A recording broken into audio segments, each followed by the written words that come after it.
Breaking news, guys. Myles Garrett has been officially traded to the Los Angeles Rams in exchange for defensive edge Jared Verse and a 2027 first round pick. What can we say, man? Welcome to LA.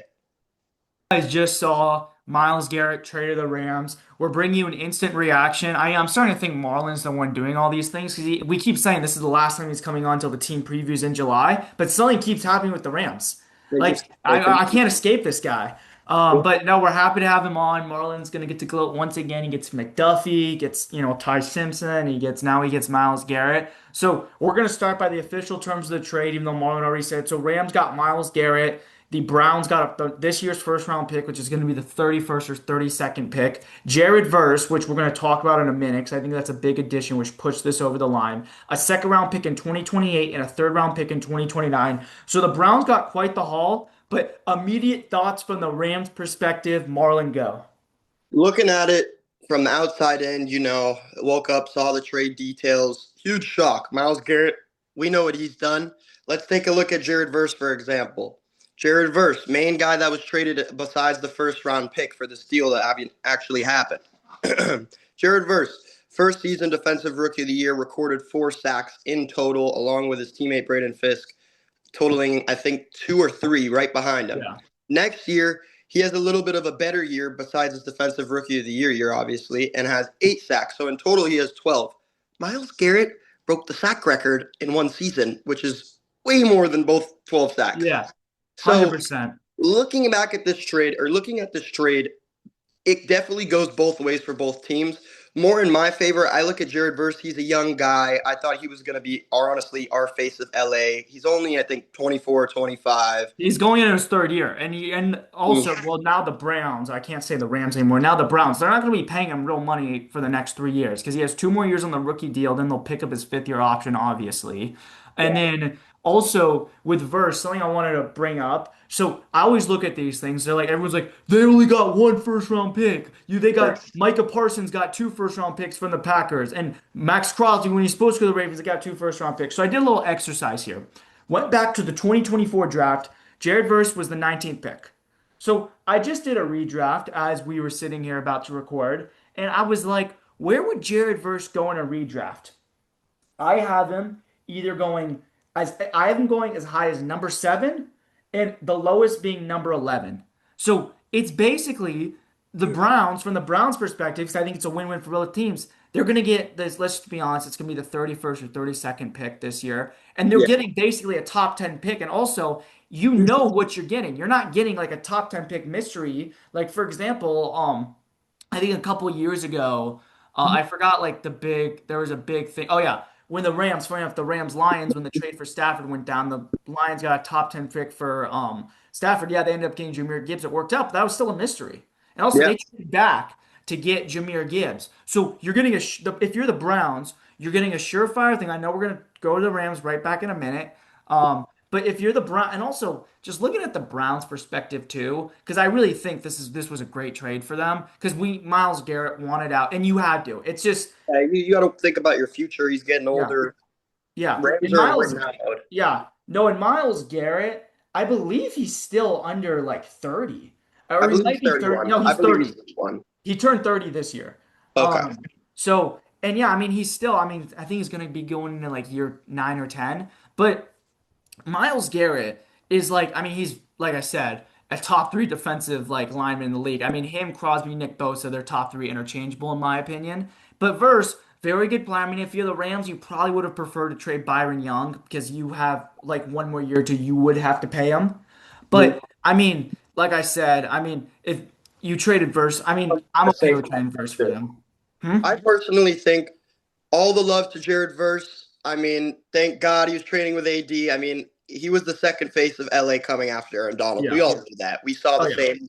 We saw the pictures of him working out together. We saw how he played his first year. We knew he was a defensive Rams player. He was one of those guys. Yeah. And looking back at it, V8 Jared Verse, he did a great job with us, and I love him, and I'm sad to see him go. But honestly, looking back at it from last season, Byron Young did better. Kobe Yeah. Turner almost had a better Well, season. now you're probably not going to be able to afford to pay Byron Young though, because Garrett's going to be making like 40 million a year. So Byron Byron Young's Young, probably be hitting free agency in the next like year or two. Yeah, Byron Young, I mean, was also lethal in the playoffs. He reached 12 sacks, which is, like I just said, the total amount of sacks that Jared Verse already has.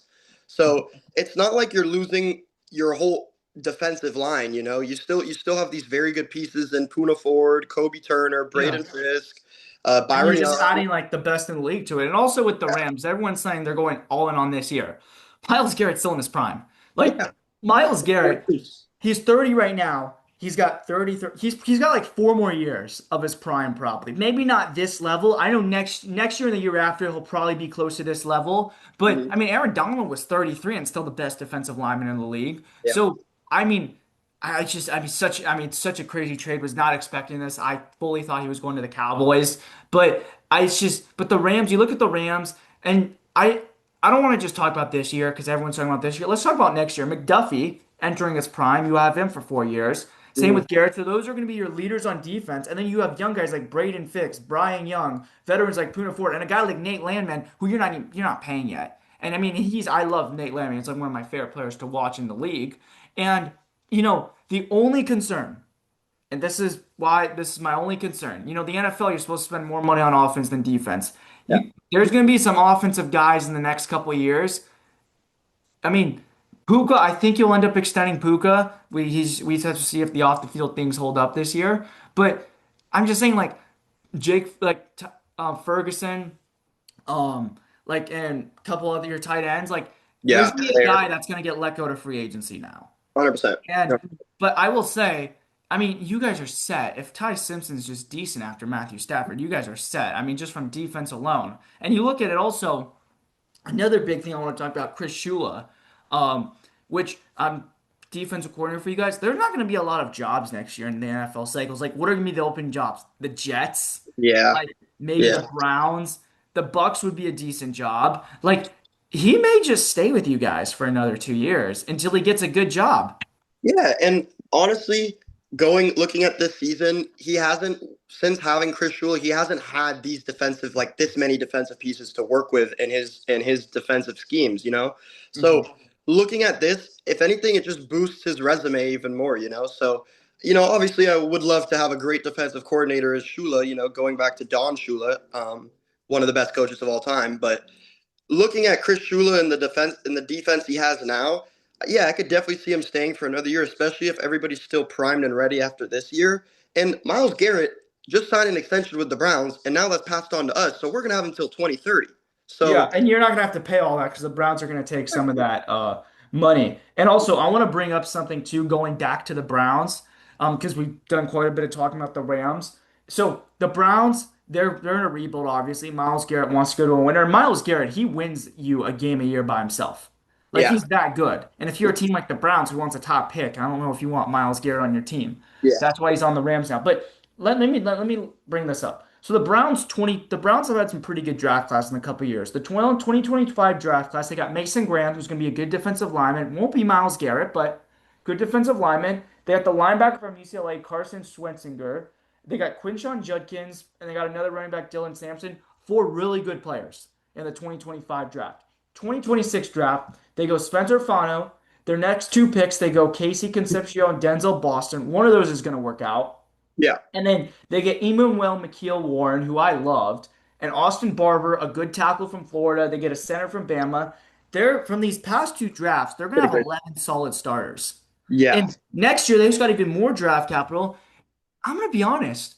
I could see both of those receivers working out too. Yeah, but let's say 2027. Let's say the Browns get Dante Moore in the draft, and then they go out, and then they have this good core, and let's say both those receivers or even one of those develop, and also Jerry Jeudy is a solid number two. Yeah. Like if 2027, let's say I told you Browns 10-7, 7 seed in the playoffs, you probably wouldn't be surprised.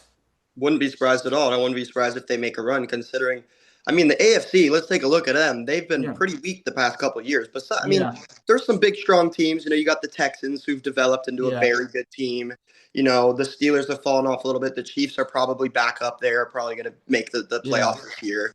The Bills. But, like, looking at it, the Browns have had a top 10 defense the past couple of years. I mean, they got Denzel Ward, they had yeah, Myles Garrett, yeah. who's Denzel Ward's probably the next one out, but yeah, yeah, exactly. But when you look at the Browns, like you're not going to get anything with Myles Garrett. You got to Yeah. trade him away, get value. I do think it definitely is a win-win trade. Looking at it from the beginning, when I looked at it, I could see more of the Browns winning that trade considering the haul they got for it.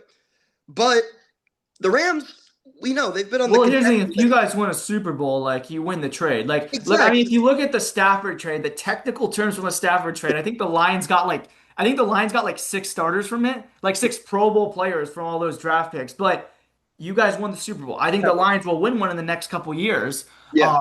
But no, I mean, just looking at that, both teams just won. I mean, it was just one of those trades. Like, for example, you looked at like the Ravens and the Raiders. Like that was at the time a win-win because Crosby Mhm. was because I kind of look at last year the Packers Cowboys and I was very adamant the Cowboys won that one because I Yeah. don't think Micah Parsons is at the same level as Myles Garrett, Max Crosby, Nick Bosa.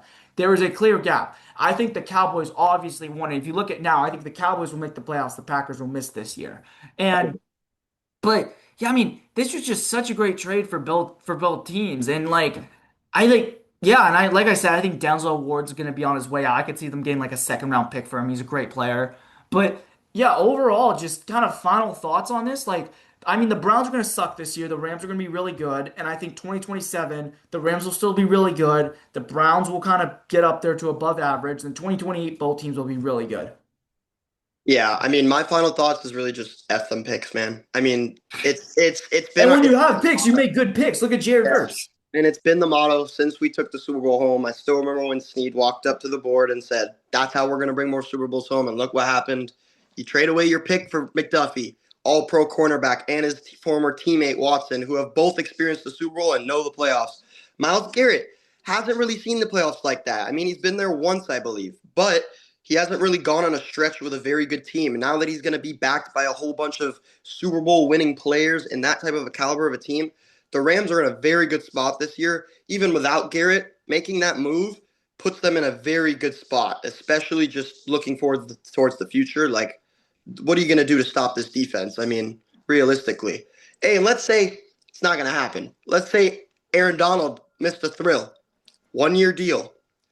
There's not a single team that's getting a pass off on the Los Angeles Rams. Yeah. It's not going to happen, but Yeah. sometimes we like to throw up hypotheticals and make things Yeah, no, interesting. we know we love hypotheticals on this show. I mean, Yeah. two things we love on the show, Sam Donald and hypotheticals. Yeah. Um, but but like yeah, my final thoughts, I think it's a win for both sides. I mean, I think it's not going to be like the Parsons trade where the Cowboys obviously won. I think both teams will win.